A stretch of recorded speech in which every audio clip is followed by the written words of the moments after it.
Pu chairman le. Pu chairman le. Kan presidente, kan working presidente. Headquarters sa kan thopui te. Kan block fry tu te, kan group le, kan unit atranga local te.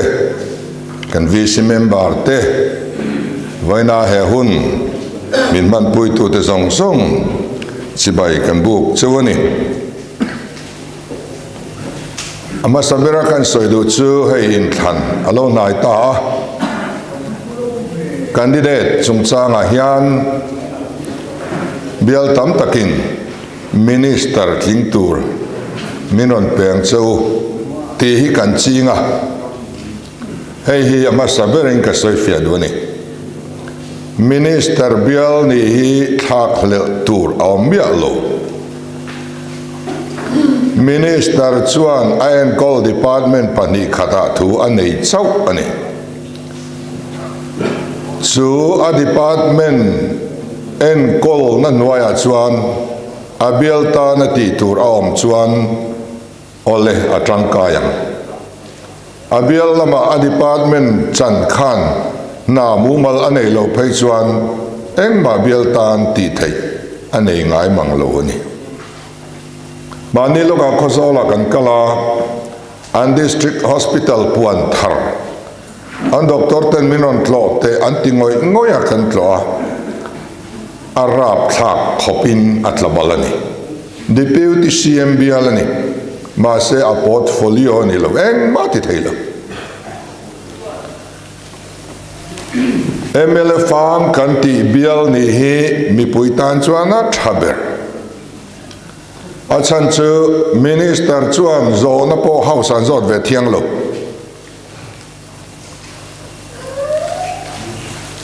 MLA chuan house a du zo na zot theya minister zong ne na bial mi te alen kwal pui theya chief minister thlengin adu du na khan bial tan ti khan a bei theya ni Minister chuan an portfolio ni lo chuan minister dang portfolio va enroll kha amoi mi alovani so wang chuan bialta na mitrangkai attack kan bu thin chu MLA fang bial te hin ni lo zok fo minister bial ni omzia nei vak ngai lo Entinan Chalfilh bial tu minister lo ni se UDN PA changsela chornai nei mi alawang chu ni dai mai ni chu wang chuanin bial tu tur kan han soi hian minister tlingai ti hi inriro tang ron da bo la ka duwa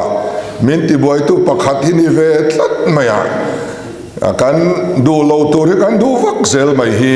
thil kan riat chian lo wang ania kan soi duani chu ten secretary report kan ngai tha angai nom hle maya block malak na te unit te kan group te malak na te toy fel takin kan ngai tha in thok rim ti kan friani hey sina kan working president in soi to kan unit te kan block te headquarter poisa deal kan ching velova ten ZPM shim hian mi poisa deal hi kan ching velovani aponga taka in deal mot te hi mizo culture ani lova kan culture tungdung le tur kan nia kan unit tam tak anin lo fani tu na hian lo va ten lo thau ten mi wan sam ten then chu thing zai ten a then chu mun phiala ten a then chu sachek zuar ten ei kan kalna hian unit tam tak zan khat min lo mi khwal na turata na satakaloin buat saya loin lo fa an na thok lai anin lo lai video po munom tak motor atamani kan ZPM group a hian chu tiang riru chu input thartir le hi kan tum ani a chu wang chuan ไอ้มันหลงจ้างให้ในเละโซ่ไม่ทิ้งนะส่วนบางส่วนนี้มิโซตรงไปในเรื่องรู้เนี่ยการนำเสียตุงดิ้งเลยอ่ะสการน่าเจ้าในเรื่องปาร์ตี้เรลบอลน่ะพอกัลพุงทาร์มิโซกัลจังมังอาอินเอ็นกอลตุมปาร์ตี้กันนี่ที่ฮีกันเสียดอัฐาจุดมีกองอาชวนนางนี่พอไทยโตอินโลชัวดินอินทอกริมันนี่ที่พออาเจียงอ่ะมิทาร์เอ็งมัสอินโลในเทียอินมาซอนนั่นเตะกันบัวบล็อกดังเตปอจัลฟิลเบียลาฮิอันมาอันส่งกลางเวียวะเองหมดสิ้นแค่นี้พอยกันฝังต่อลมเจ้าขานี่อ่ะมันลบขานินกันอินฝังชวกเวกตีงำอินเบียเลยแค่พอยมันลบขางกันฝังชวกตัวนี้ได้ดูเล่ขลียนเล่ลก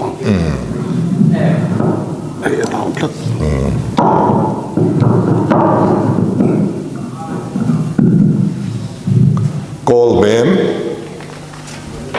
กันต่อลวะ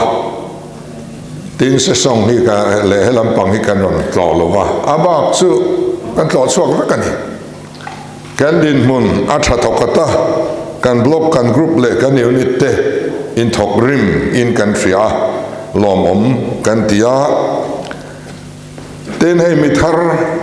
เองไล่พอยกันในเบลตานี่ตินยันกันช่างอันนี้อ่ะแต่ยังกันจะดูเจ้าจูมิทาร์ลมดานกันเทียมตัวนี่มีอันโลลูยันอันเทียนเตโลลูเวดูอามารอจูลำมันโลเดวบรัวละเทียดูเดวอันในดูครบอันนี้จงไม่ได้ชวนอารมณ์มาสาเตเองที่เนี่ยกันเราเวลคัมที่ฮีอันที่รุรานไม่นี่ชาติกันเราเวลคัมชวน local เวลอันจากปัจจินะอามารอสุขทลาง NGO ว่าโกชนะปาร์ตี้อ่ะช่วยตู้เทปโลนิเวตชิน ZPM ทุกคนลำเลยหัวลำโพกให้พักลูคอมมิตี้เมมเบอร์ดังเนียลปอนิพาลว่ากันเราเสียมเฮียนมีอันโคหระอันเราลู่เล่ตัวเตปออันเราลู่ดูเราพาทีนั่นนี่ส่วนส่วนปาร์ตี้นี้นักการในแรงให้ตู้มาหลอกกันอินเป็นเราเรนตัวอันนี้เราอินทันมาไปชวนเรนเราตัวนี่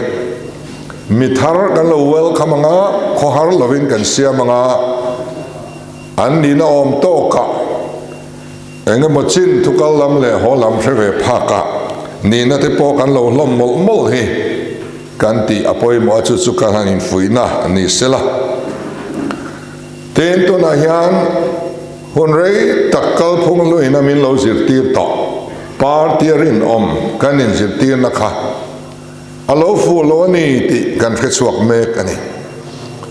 คอนเกรสตรังเตเอเมเนฟตรังเตนมีเงินมาซาดอันโลลูดเริงอ่ะอันช่วยตัวเต้นปะเทียนเลยมีปุยบ้านทุเตียมอันผัดสั้นโตอันนี้ที่อันเฟียชวนขัดยังโตนัวปอตุยโลจุงอินปอลชัวสันฮีมิรินอมโลนี่อมเฮียละกัลพงลุยอันโลอินสิรตีต่อที่นวังอินเชื่อมติจุงอินตุยต่อโลจุงอินปาร์ตี้ชัวสันโลวินอันอมชีนะคอนเกรสกอร์ฮัจุงเตเอ็มเนฟกอร์ฮัจุงเตน ZPM ทินลุงปุจุงสีอินอันดูนปาร์ตี้ลูเรพานานอันมังชีนาโปลอินเลฮีมิรินอมโลอังอันโลอินสิรตีทินวางอันนี้ปาร์ตี้รินอมกัลพุงลุอินอันโลสิรตีนสัตวางอันนี้ตุนาจวนหุนอโลกละปาร์ตี้รินอมไอจวน policy รินอมเฮียปอยโมโซตีกันเราเทตาทิลตีดูกันเนี่ยจุด policy เนี่ยอาทิตย์เราทิ้งตัวรินโปกันดินเจ้าอันนี้ policy อาตานปาร์ตี้กันดินะปาร์ตี้ตาน policy กันดินเราส่วนส่วนปาร์ตี้บิงเตโปกันทักทีนะ Rose party po ya ming thakila arim tuina re chuang lo angin party ming kan thaka wang khan kan policy te kan manifesto te kan tidang lam ani chuan silo chuan kan omna taka khachola thupun reng tina ni chu wang ke ni kalphung thar chuan policy rin om kan in zitira chu tun lai hian kan ram mi puin kan ron man tran ta a tui lo chung chunga min lo bum fo to thin tu te nung zui zel ai chuan ti in thil thasok du na wangin waisen takin kanom mun kan so suna ZPM kan lo lut khom me ani he kal phung thar ngai tu na hi kan som len zel a thale ani ten in than reng hian ruling party hi tladon po ni seng tladon omang hian an lang du lo khop ani sang ni le pariat in than khan MNF sarkar lai ni a sang ni pariat a khan kan hanin thanga MLA pathum chau an nei ni MLA pathum chau nei khop tura chau rau mel kha an pu reng lo sang ni som pariat a kan hanin thang le a congress sarkar lai in sit som lia sit som thum pali an la a sit ruk chawa congress ni lo MLA a om ve a kan rama in than ni thangin congress ruling an ni boka atam ber alian ber athom na ber la ni ren ani kha ma se sit na an la hei kan fiani en wange kan ti chuan aminga mi an la ruling der chung e chuan an party mi te ngai an mani vote du hau to lo tur te po hian ka in sona hian lo ti du chuang lem lova neutral te po hian a mingala ruling na na an lo bet hedu lova an pol om te hian an lo om mai maya ma sengin sarkar ding lai kan nin to chuan aru kol chau hian an lo vote to thina an party mi pui tam tak vote an lo chang to lova neutral vote an lo chang to lova ti chuan an ta mai thin ani MNA po sarkar lain sit nga asit thum lek nein pai thak ania congress po sarkar lain sit nga chau nein tuna pai thak ani le a heng zong songa hian alanda na chuan ruling chu an lang lian reng ani ma se ataka an lo te hle to thina eng wange kan ti chuan neutral mi puin an vote pui to lo ani ber ani voina hian kan rama neutral te hi mindu saktu te an niin kan fria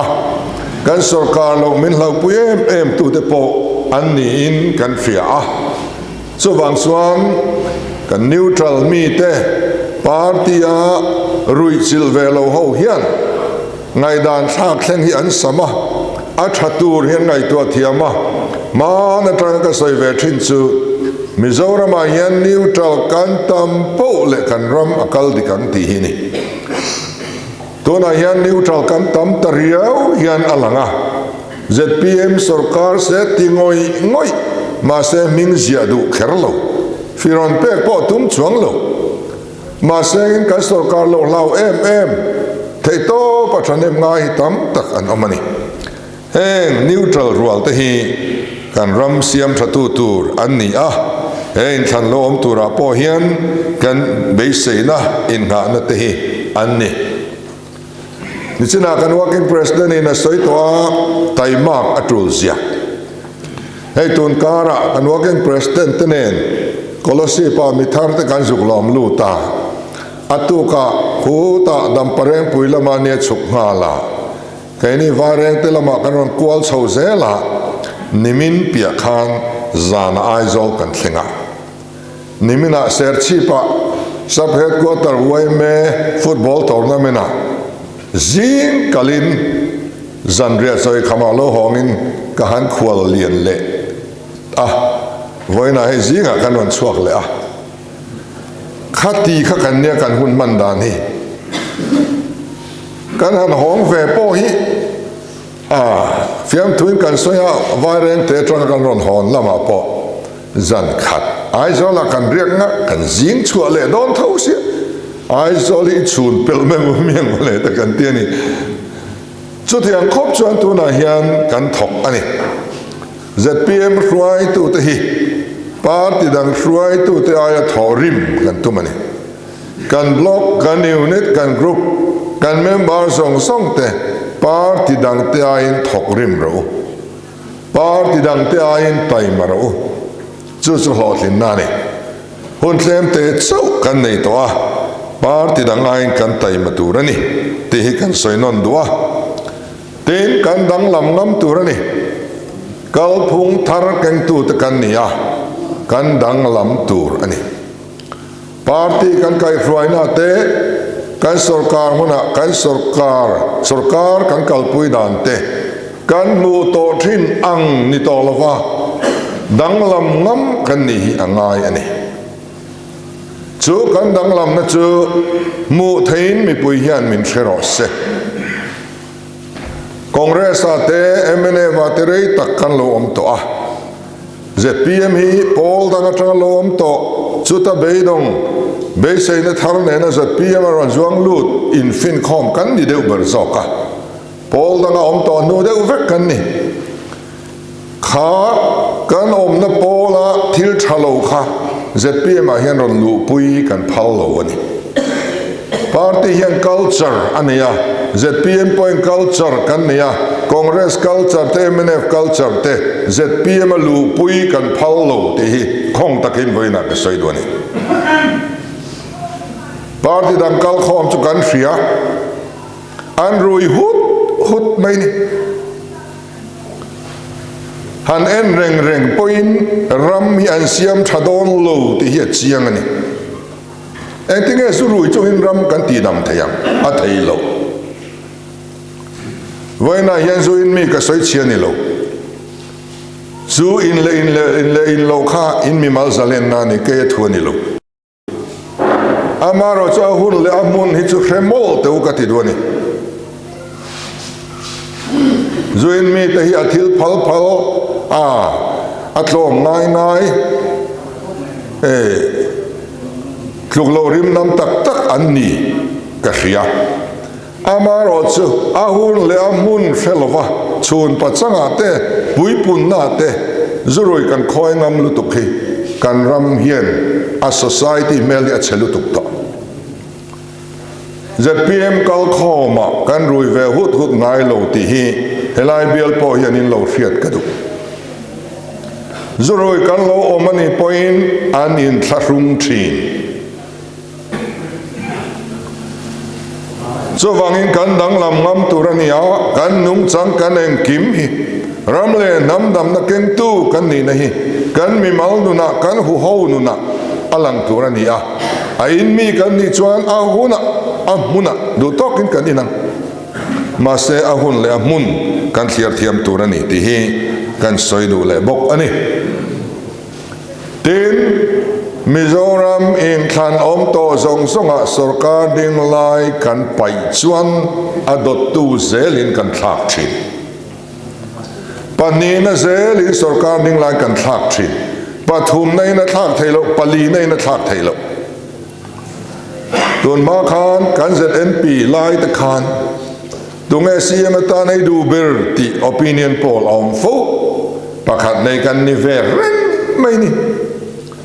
min dot tu te chuan in min dot satlia mai ni lo min thau thei lutu tunge sarkar se idu ber tu party nge anti pai pakhat na fal na kan ni sing lutu to tunge sarkar i rin nan ti ro chuan khut amunga kan om zia ti chuan vote kan han thla ka sarkar ta na kan du ni lovin sarkar kan rin ni kan lo vote thina lo nia mi zo mi pui te hian achan chu sarkar ning lai kan lo ning le to maya kan policy per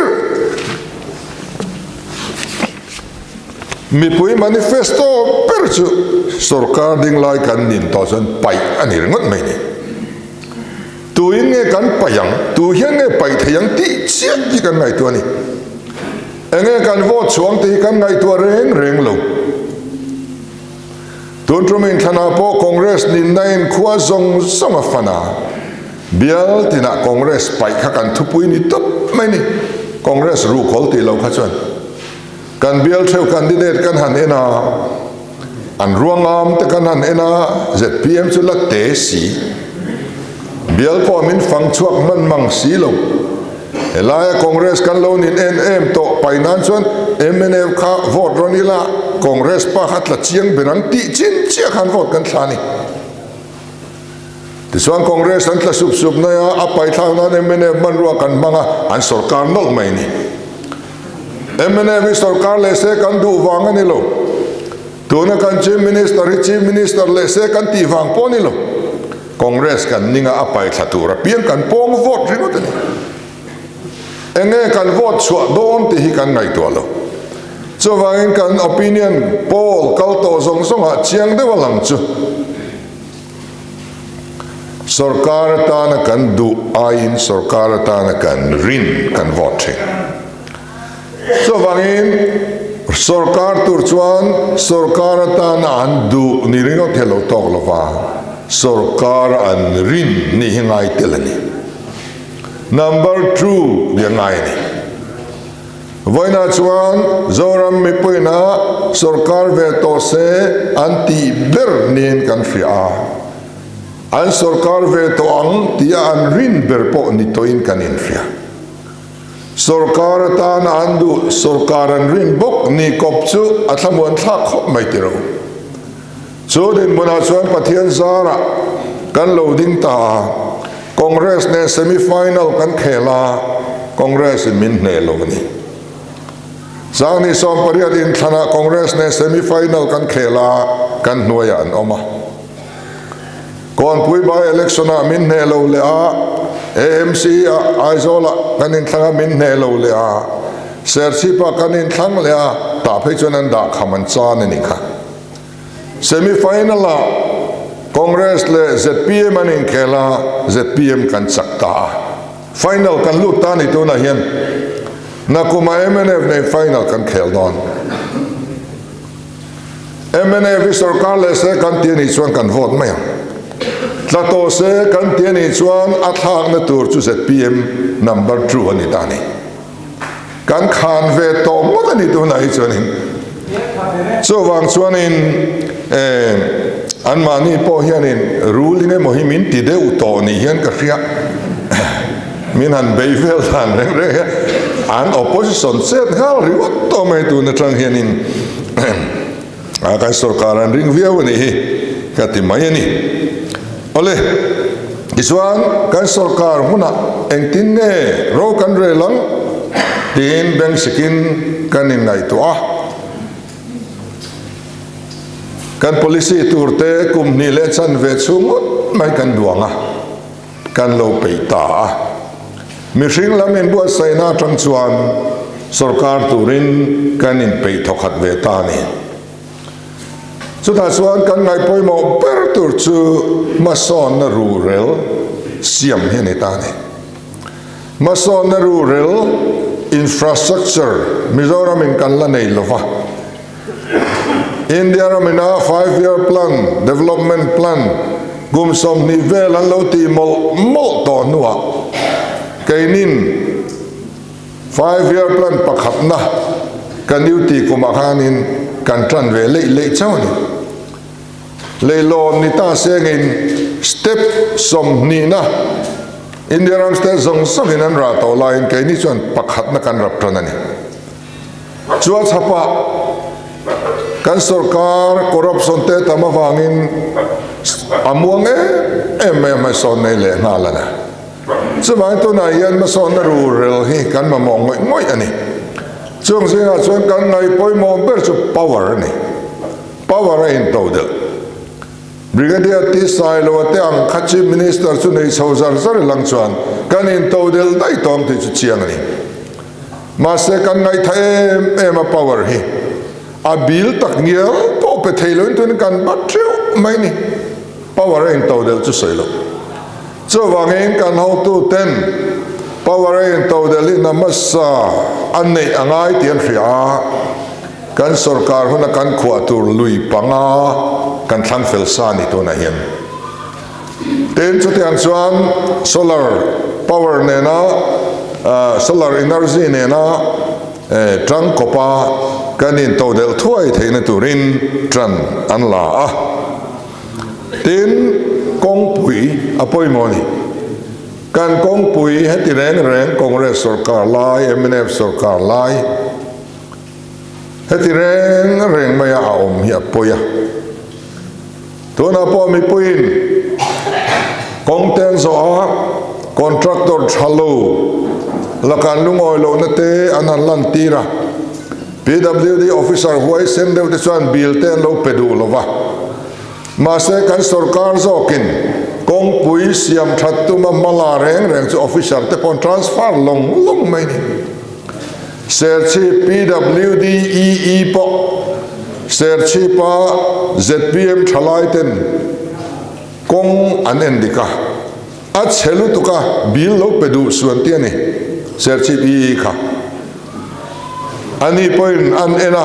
bill pek ta kan ni lo ten bill a ren sakani in siam thatura ni an transfer ngal vang mai ni chimlama kamrula na tho a chelu tuk tinon le ro ti tu SDO kan transfer dai mai bokani kong tha nei ngai nei om ta lo re renga sarkar ber hi kong tha nei tura mala kan ne ka kong ti chetu te tran tu hum him tu kan nei tlat mai a chu wang chuan kan kong pui te hi hetiang reng ani lo na tura mala angai em kan ti boka ten thlai thar kan lei do na wangin vegetable supply chain te permanent ta kalpui kan tum do na wangin market kan mamoni zirtop zana aizol kong pui dunga nu ho an thutlai vara nisale ruasur nuaya thausikara an khongai thla lu tu kani kan ei tur zor na khilia atui nai lovani kan silfen suk fai mai theite dor chuwa kan zor lain kan ei tur kholaya kan zuar thlat ani an le lingin kan kala king ho zong ki an lai nat om lu tu kan ramian market tra ama mo ngoi ni chung te chu kan ti masak tur ania tin cover ram sang kang reng in department pani ngai poi mo big an nei sia chu education le health ani zirna siam thattumin kan thai to in ma kan la kan duang to a Delhi ate po amuna zukalin Delhi sarkar in engtinge zirna siam thatti te kan zuk zira an education minister ina le khabua zia siksha ati te po abang la nge ya kan vakala kan ron phur honga kan zir ve do wangin chung ten ton chuan kan mi thiam te len thataka duan ani to a tin fisel na poimo chumi a chuan healthcare mumal tak nei kan tuma ZPM chuan healthcare scheme poisa pek ngai lo cashless golden card nei ang chi kha kan siam don ani tuna hian healthcare noya damlo sing thum velin bill an la thailon mang ang ti kan friani a chan chu aba lirin kan sarkar hian healthcare he kalpui wangani hetiang ni tolo turin sumle paya po boy tolowa amangel ngetaka kal thei tur zongin tuna hian keini chuan kan duanga tin mi hring sel nei kan lo upat deu hian apoimo tuala chuwangin kan senior te kumlama upa te tuna hian tar pension po kan sarkarin ape thei tari lo ania kan khonga em ani keini chuan tuna central sarkar le Mizoram sarkar ena tar pension apek a omlai ba ka hian mi pakhat zela cheng sang khat kan pek belang kan tiani chumi huna chuan kan kum upa te hi he tar pension ringot po hian in thlahung lo lutuk lovin andam chung anin enkol ve thei to angti kan ringa chung te su kan handa boka tin kan han holding policy kan fria han holding a hian thil pathum kan chin chia ngai oma pakhatna chuan market khesa a rel le a market chiang sa na tho thlai thar kan lei tur chu marcha ania mo chochi ania mo so thing ania mo mun phi ania mo kum tir atangin kan market a chiang anga kan rel khesa na kan thok to ang kudur thon kong kham thon than far thon ang ram kha mual liam to ang kan tia sarkarin red asiam dona chumi ron lu la ne mo leive du dang emo anom chuan a thani maya anom lo pian khan kan sarkar chu kan market ani mai dona che sual kum che sual tha kan nei to lowang kan ti chu chu soitam ngai lovin kan phechiang sa vekin ka ringa adol le chuan bultron na kan pedona ni he han holding policy atang hian bultron na nei lo te bul kan tran sak don ani to na hian ka leilet siam bel tur zau tak kan ya tuilak tur thatak pok wa oma tuilak kathiama leilet siam pok kathiam ni kathiam zong kati thei zong ni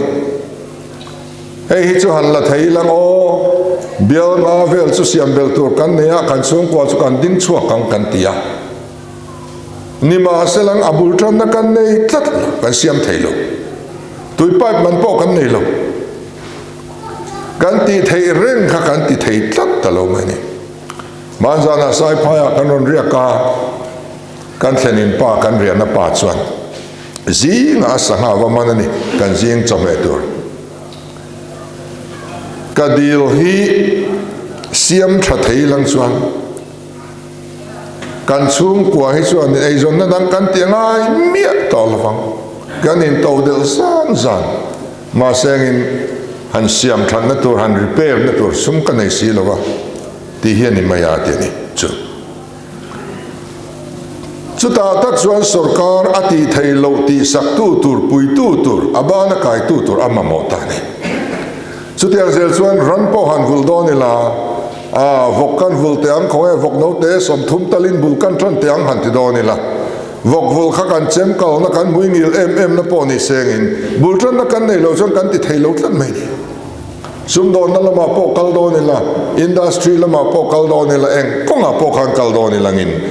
kan problem su bul tran na kan nei lo hiani ten kan fa te po le kha kan han zir chwa ti ra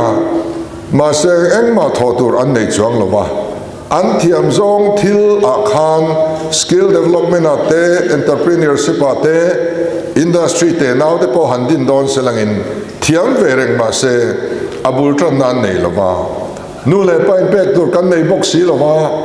anti thailo reng mai ni hey skim thalai te kan soi thina skim a chuan thalai om mai chom hlom anom to lo thukani Gujarat te po ni an state sarkar tha Korean thalai te kan fiani sarkar na Korean free minen re sarkar na thok in bukhat ko company thok vek an yang sarkar na nga man ngai to lo kan thalai te an thiam pass ve vek to anti thei ve ni ma se bultran na nei lo wangin khang zong song khati thei lovin om tlat mai ni industry handin to te chuanin kan industry bun na tur kong motor lu na tur lai ringot po kan zuam lo ringot mai ni amun lai zol na po khop po kan nei lo ni a in sakalo nga ya khol le lo nga ya thok tu lo pe ka lo nga ya thiam na thapui pui po nei ni langin abul tran na kan nei lo chuan lekha kan zir thlon ani an len chwa donin kanu pocket money an tiangai tho chu tiang nen mula chuan kan thalai te tu nen be dongin an thungu mai ni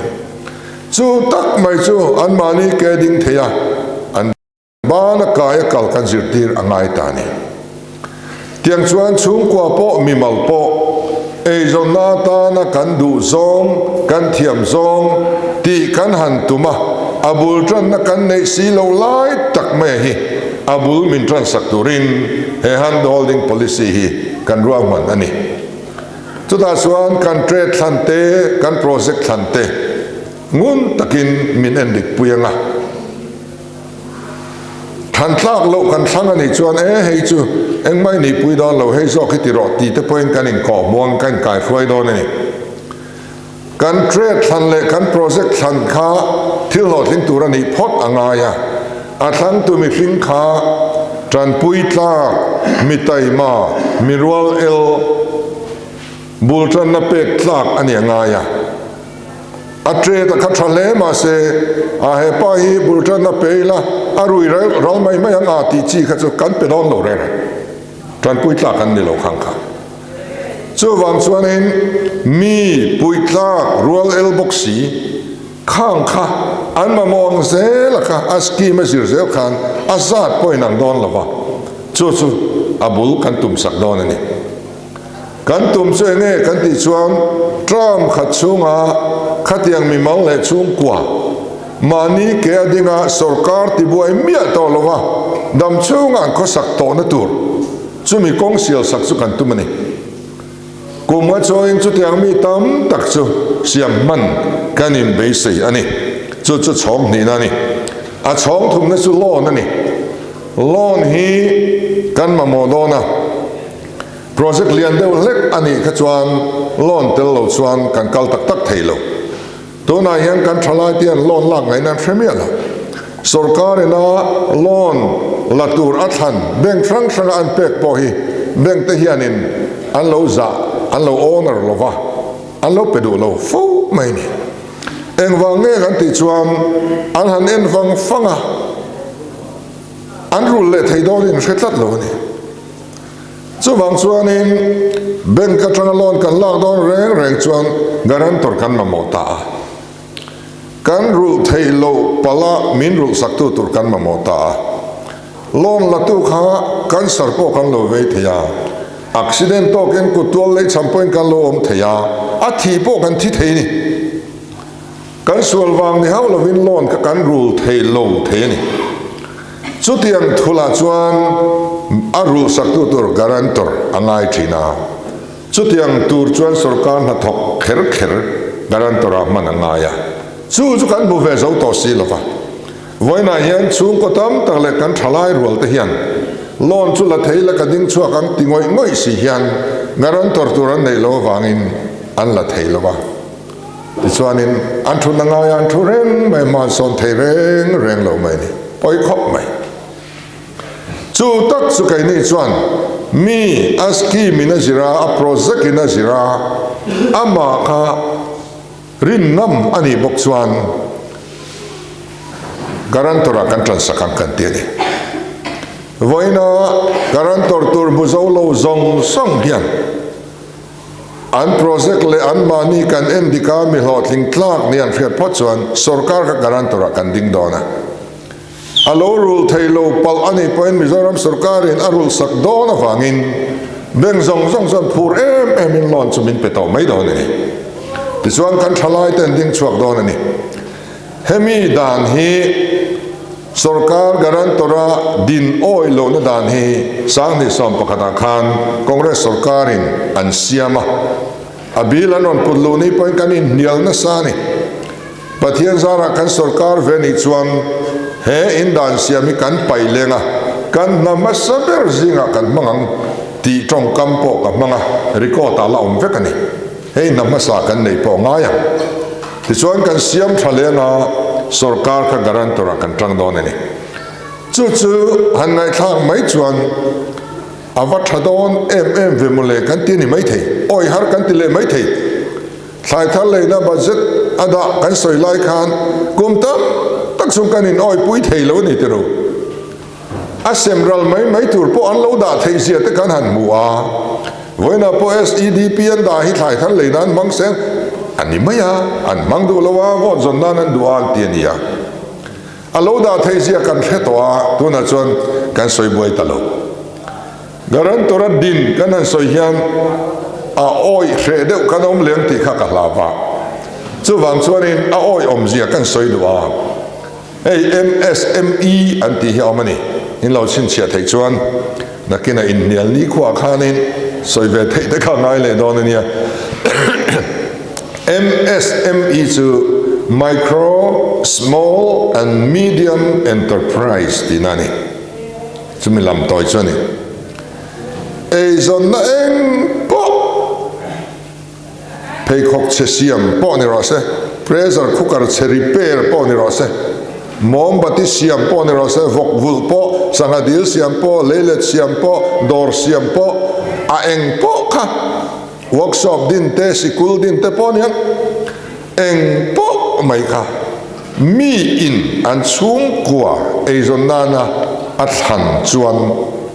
chumia ta chuan MSME nuai hian loan alak thei tani loan an han lata a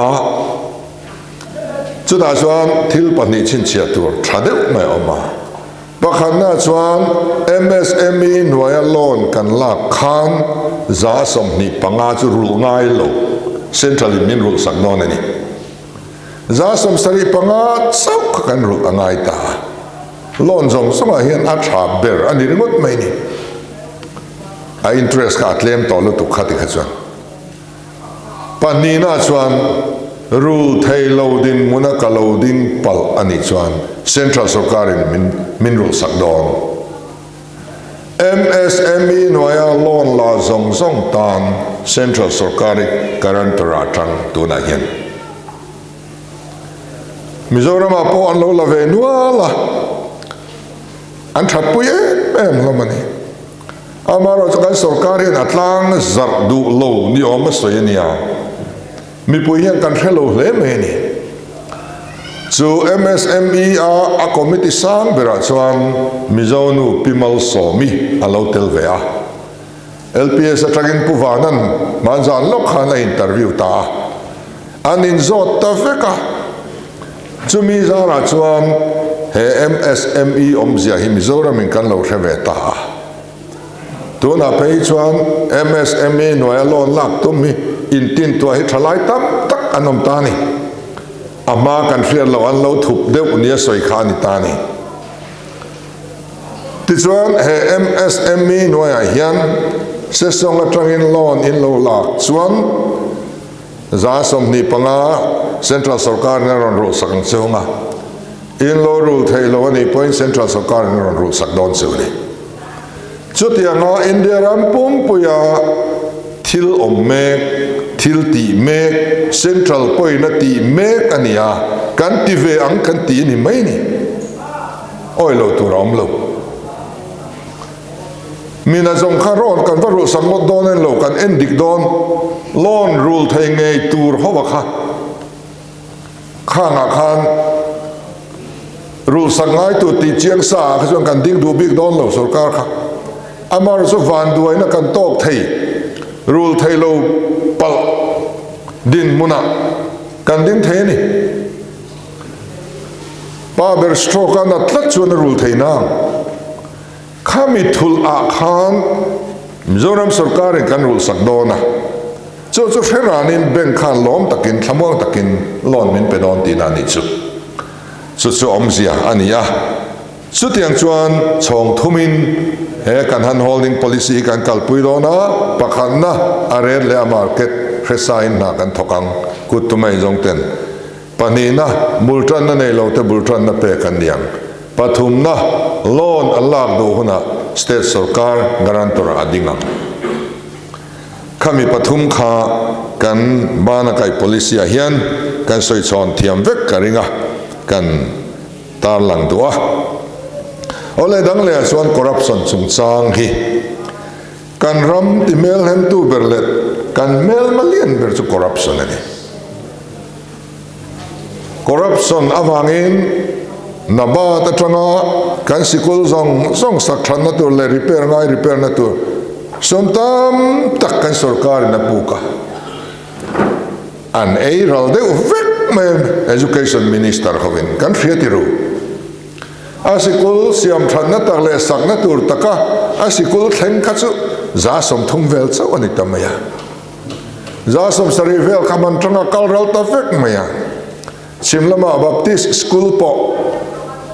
asang sonja tan fesia Baptist School Managing Committee kuta poisa an ei zo bang aluta hay hianin lo siam ro nang mani ni thok don nen watia ko khanin mun takin an ngai tua an thok du lo ni kha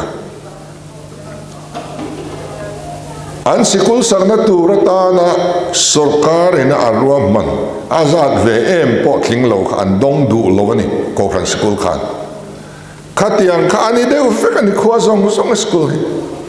corruption awang hian kan vatur em kan kong te eng wangin nge achiat corruption wang ani development zong zong nge te a thuan thut corruption wang ani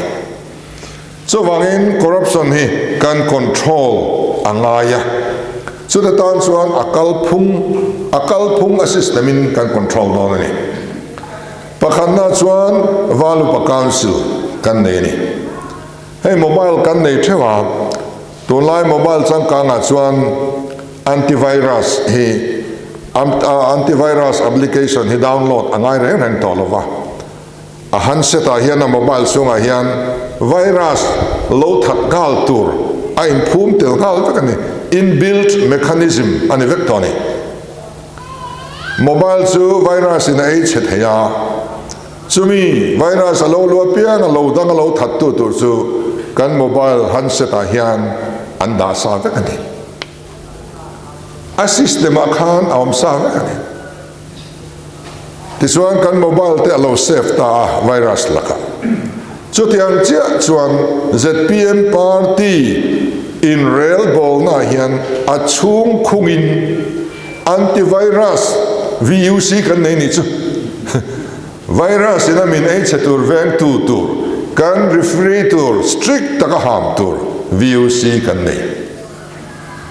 hei athat zia kan la hedon sau ani kan sarkar hona athat zia te tul zia te kan laman chhotel tiala awan nei thaka ani hian sarkar ham thane ma rondil ven tumlo sarkar kan kal sual yang ti hlau min veng tu tur chau ani na ha thap takani mi thalo deu te a tong turan dia danuam lo an tho turani ma seram tan tlom ngain he na tan yan en pe ni an fa kom ngotani chu chu kan party chung in kai khroina hen khung tel ani a mobile a antivirus a in phun tel ang khan he kan party hen he mechanism hi corruption do tu tur hi ain bill tel ani kan constitution a hian then nichina kan president in a soito chief minister in portfolio nei ved onlo kharingot po kharo puelo delhi chief minister in portfolio nei lo tu na khwan ei kan fiat vai khan na ni chief minister in a portfolio budget tam na zong anan sang hi chu hey budget session hian any langin chief minister bill put look kanan pass it chani atam theini chief minister en call department na budget kan pe ka hi minister tam tak bel khom hian chief minister chani an phak ngai lo ren khati ko pa au tu pa ber adu am tlat chung kha chuan khonge he lui hi a nara tang hian kan tinu le te nga ti ni ma ya a chiang rengalong a chiang lu tu chu su kan ti ve do lo ni ke ni chuan kha ringot po kha ZPM hi vote na chan tlak ning ka ria tin chief minister ni le president ni an chel ko pan la le em ni party an obek tlata sarkar nan chang to sia contract supply ti zong mon lo du a party apo kapui mel thaber ti heu pe pian kha party upon da he tu na po block president tur po isolator rot vek mini hey kaini serchi po an block president le aubi ten khat anon pai ringot maya midang anon ruada kan that pui don khop mai kha nge kan ti chuan ruột chất block president cái chuyện soi sel don to lâu rồi kapu ti chung zong cái chuyện thì khan him mà nè họ tụi soi sel là ram mà cái thứ soi cái chuyện anh lâu lâu anh đâm ra thấy lâu cái tiếng khác anh command thata party pon control box ya sarkaran control box ya mi pakhat kut chak lutuk cái chuyện tu mà hiện anh tuar lâu này địch chia chuan thêm nó thì to chuan in thu gol về bốc anh ya to lâu hiếm ra to ta cả chuan in rem chang tam chuan in mi sinh hian kan tuar lâu chi này so van la li chuan thêm nó to lâu turin trong trai rồi tiền này pathian sa ra cái van này thêm này cả là to lâu rồi nga ai lúc nó kher ai chuan tu mà hian min thêm ngay lo dik tak chuanin kan han MP ve tir ta kha chu ruling party state pakhat president ni bok MP ni bok parliament a kan lu ta la nau pang sia parliament a kan koi tin me a kil tin me a zun in sir lama khan ka security ka nau te lui kha an duty tluan chuak vek mai sia ge than pela tang ka các cậu ngã biếng như thùm trôi vít mấy nè MP senior bụi hết miếng anh chỉ na chú nào chú in ang tak chuan lal momin ti ni berian kerja ani khăn nia trang cái lar ngal rimot anh nuông về khóc mày Amitabh Bachchan te ho nen kan an titlanga tu ban chi ban lo bo lo cái chú thùm trôi mấy nè nuông về ang reng de mấy nè thì khanin anh chúng là mà hàng lên sa về phim mày Times of India ta khanin nan thalak ta kha akhavara khan chuang hal thot về mày nè nuông về đâu mày nè airport khan trum chiak marwari mi hau sa ho hian min lo mua ka kan briefcase min po thak sa kan tum nge nge ni ka pu ka lo khai an tia kan khai ti thei chuan min zuam sop to ka khai thei han ti tlat mai la an ti than ani chuta pona foreign ka nal tak an lo da Mizoram House atangin ambassador card thawak lo khan min lo mu tir ve boka ka poi ta chuan su kan ka ra thu jok ron tia an kar kan thut vai chuan thlem na nai to Mizoram House song ai tura tuilo si room nuam si lo ithen na tur 5-star hotel kan lo book sa ta chuan thleng zo kang chen tia kan thlen vai chuan kan ok to ti na ni kang zong zo khan khai kan ti chuan in nan kal le chuan min muak to lo reng ka chiang khom mai heng ni chu wang chuan thlem na tok lo thlem ngam lo chief minister Mizoram in kan nei nga kan fil mayang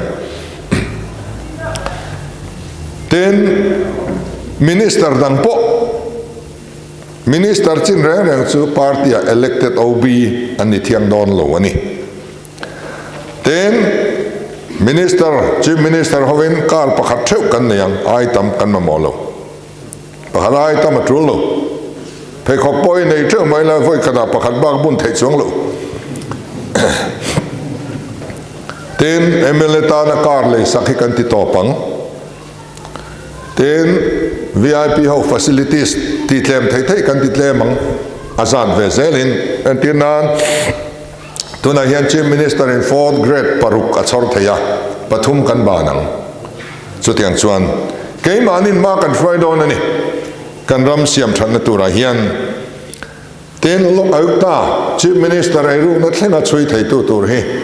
tuna na thok thei chuang mi lova an han din ve ngot thi kla kan pe a pion an pe eng tin nge an chui theyang nu chui tu tur police ho investigation ti tu tur an pek tel si lo chuan da lowang chiani chu wang chuan heng te kan thuam thang lok ai ta thuam that ani ma chuan ei rudan anuam lutuk kan ram ni angam om lutuk ani kaini chuan hei namasa kan neyang kan thuam chak don lok ai ta in ei ru a chui ta tian thria ti chuan ei ru thin chuan tim na ru tam ei ru to su ti pon ngai vak lawang an tim khopang Tên CBI kan cầu lu tăng kan tia soi lâu tur ti hi kan om le thina kan party thu nei tu sang bering drafting committee policy drafting committee final khan CBI cầu lu hi huai taka soi tur tin kan party hen kan thu kan ti tluani ema thun ka soi ni lo party in soi tur atia kan soi ni kan soi ngam tura kan ngai CBI cầu lu lau mi corrupt ho chuan an vol lo phang chau min tia chu tiang chuan min vo thi ka ring lo sa hrim ke chu kan chan vak thur yo min ka hello thadu le sual du kan buk don lom tu zok nge tam kan ti don alom voi na hian thadu an tam to kan rama hian sarkar na thawa po thadu an tam to ai rup du lo hian tam to chu wangin he rama hian in ai rup du zo kan la tam ani chuan in khan sarkar le ri lo nga ni maya atunge tam zo kan buk don tunin thana hian thil thadu nge tam thil sual la ti zel du chu kan in buk don ani chu wang chuan CBI ko lu du le du lo kan in buk don ani tin MPSC te party thaimi alova thataka nala tu tura din an nia an mani mi te du sakbik an du wangin MNF in board an dina ti chuan MNF chung kwa atang lo chuan sarkar na mu thaimi alovin tu na hian siama hetiang party sarkar te hian kan zirlai te ri ruati chevek to ni political qualification tel lawa na mu thei lo rama kan siam to a heng te kan siam thadon kan paidon arang theyang perin an bot siami kan paidon ani ten contract kan lak dan adang to don restricted tender te hi kan hengai to mang lowang alo om veni point kan vai hiatang restricted tender ti chur chuan naman mo thak emergency ani ngai tender po chu aman lo khopat na trul angai chu tiang kan tong ani chuan kan ti veng chu tiang ani lo chuan kan ti don lo ke ni chuan ten nahar sa chung chuang contractor tha chung chuang chawin an tho thei tender po chuela contractor satlina an chan vet phak lo khol en kim nei tha chung chuang bik chawina an tho thei an in restricted tender ati thei bo adang le chuan kha contract na thona mun ka sarkar mun poimo thuru von ngai na mun contractor satli an lu an chua arem lo na muna du tui takin athok tu turbi kan thlang thi chumi pathum ani lo chuan restricted tender hi chua thiang lo dan lo li rin tu nang kal to ni heng te kan ti to pang amutu tur phesa contract in pay kan ram ati chena sa em to a ten na an bua tender an ron changa mulon hlau em an thlona kapu min pe chuan heti za ti ei veng te po an ti ni ome chu tianga tho chang ngoi ngoi a ron dil si chuan a zo hun tur an han zo du lo tlat mai ni ti chuan a contractor po a call to officer po a chang to minister po a hun a zo tum lo sa in amuang thayang berin paper a chuan in JCB panga kanei tin a ron in report a ataka chuan JCB pakhat chang ron thok chuak ta zo ngai na kham ta lo ni huna khan tiang khanin a huna zo lo hi an tum tlang sa anin thurwal tat to ni hian alanga kan rama contract na re a huna zo hi awang ta em ni searchi pa paragliding NEC atang na building kan deal chuaka a zo hun tiam mai kan zovani a ho zo hun tiam mai kan zova estimate kan mang seng lo le na la poisa chuangin achunga pindan pakhat kan la siam le theni kan chief minister kan va hong do na NECI on ron chho boka min fak te mai nia min fak khop mai hetiang hi mizoram kan khriat voi khan na nen tia kan mingas thalak lo to heritage center sangna tun bible changa kazuk dil ya min pele mai chu wang chuan min that hian i mal som don na chu ni thatakin ti lang development hi akal chak zo kang chu tiang chuanin kan huna chuan a hun lo wa zo om to lo wanga ni khat point kan pot sei to lo wanga cheng khat point original estimate kan revise pung don to lo a lo tool ani chuan amuna kan en dikanga chu en dik tu monitoring committee a chuan MNA pa akal veang Congress IO atel veang BJP IO po tel veang NGO IO Kofran IO tel vekang chu ngo te ne na kan en dika ipo sei sakang u i revise sak lek teng u chu committee chuan a tian ero chuan kan revise veang chu mi ani ngom lo chuan heng hi kan ramata hi soi ri ani ngai to lowang a bo to kan ram ti chatu ani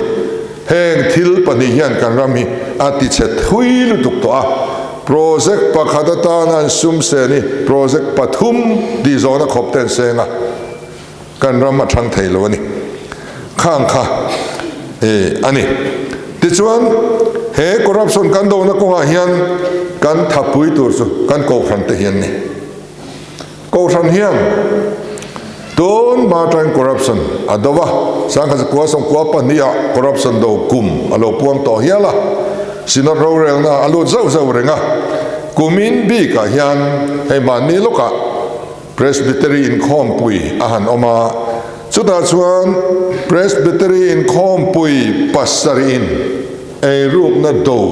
anron rotani khompui lian pasari atanga thulo lut hi thalia sinot in khompuya kan ngai to don ni kan agenda don ni longai vean chu kum dan zong zong ain kumin sinot in khompui thu hi kan ram ta na poi mo don chung presbytery te chu champaino te tuichangral te chimphei te marthlang te aizol east aizol west true Aizo Central Presbytery tenni Aizo Central Presbytery peichuan dong da na thoklova ei mutum na athona sum sim arre thena turin kokhanin malaro sen ti riap mai sinota lutani sem policy hi top toro se kokhan kom puina tiani nakuma kananin thang lenga sem ronzwar le anom chuan ko randu lo zong policia nei party an ni ti in lo rianga ko rana khan rong bol na ichelve ani chuan ko rana rong bol tu ni chung sia ko randu lo zong ronzwar lui party a lo om ve renka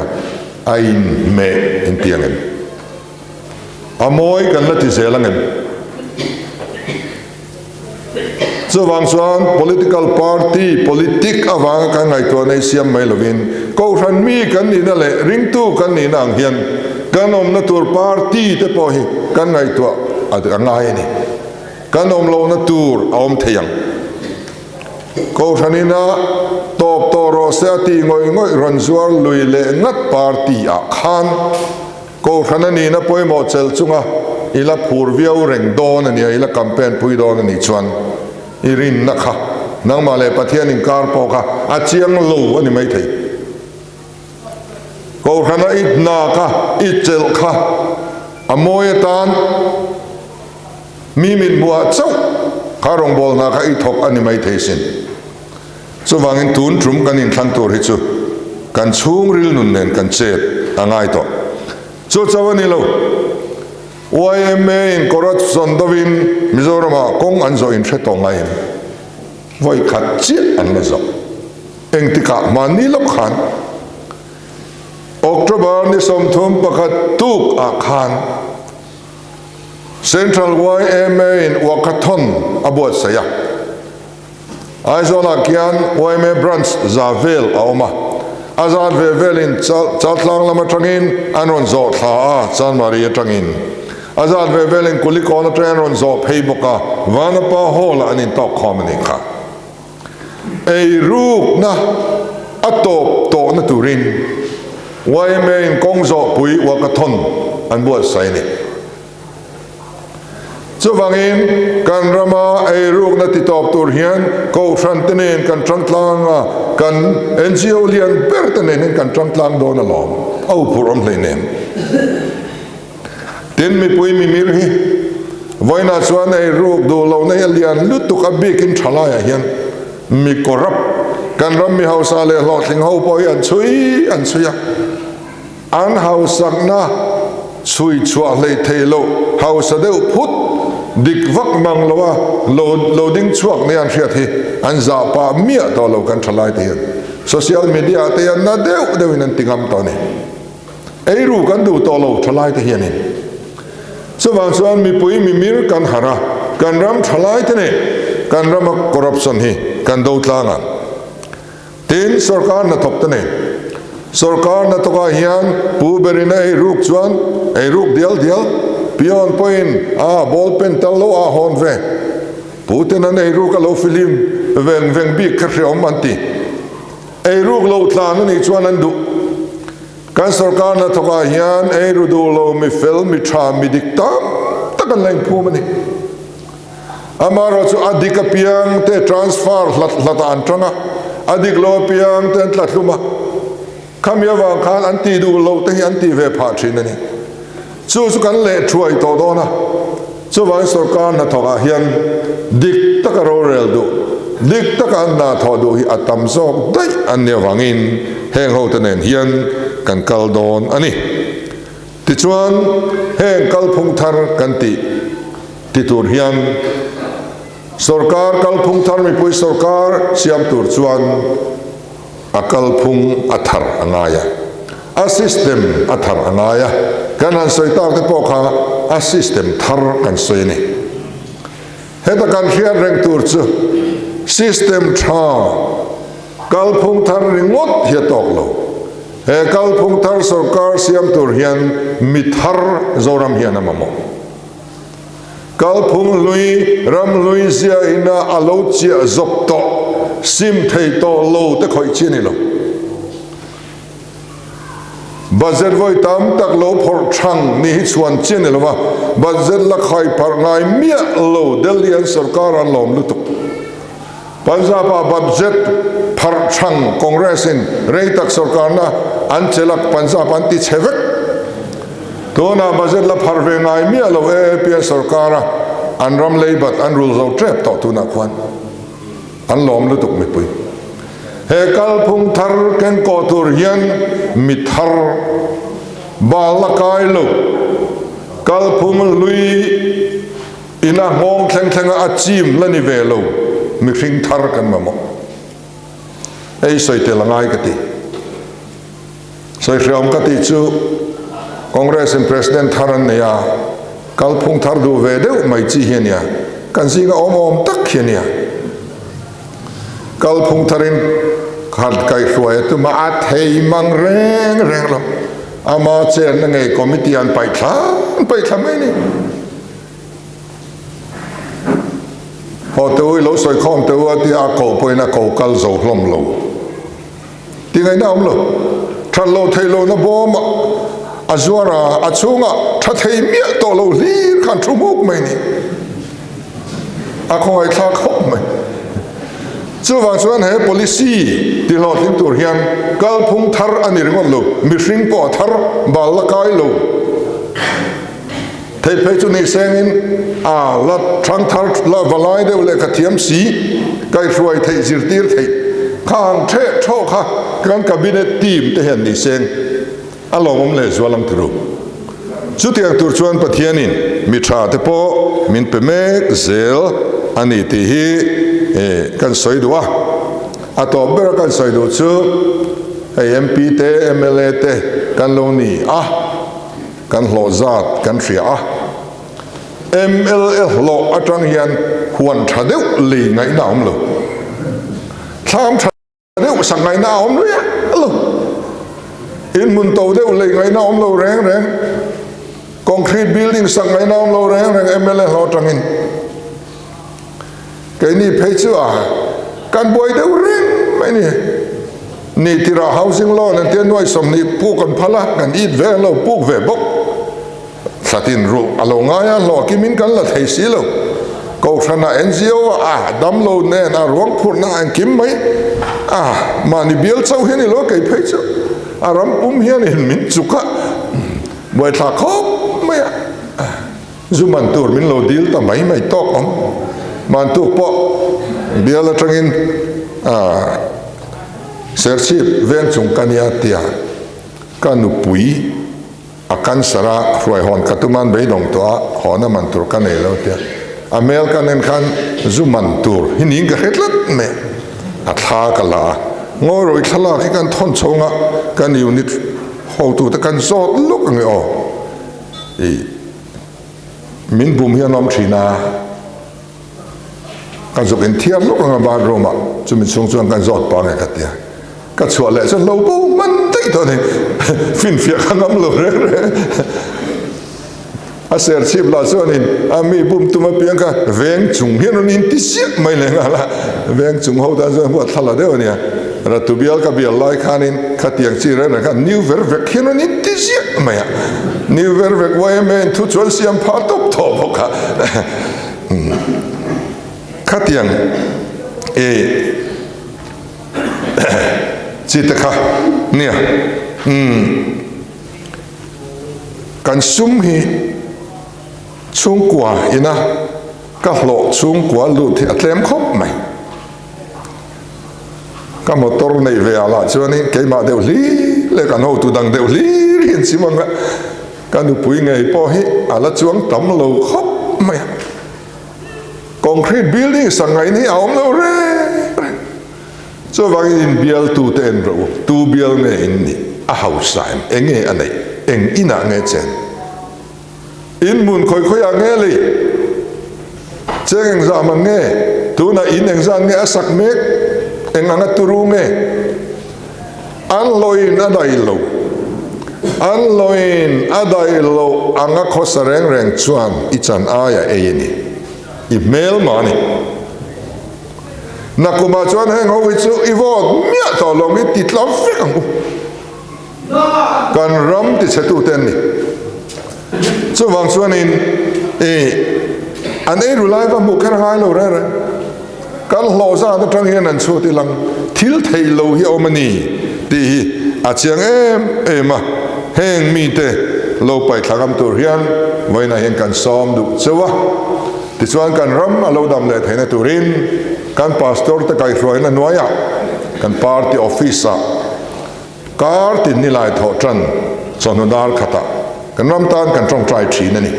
trong trai pol kan dinga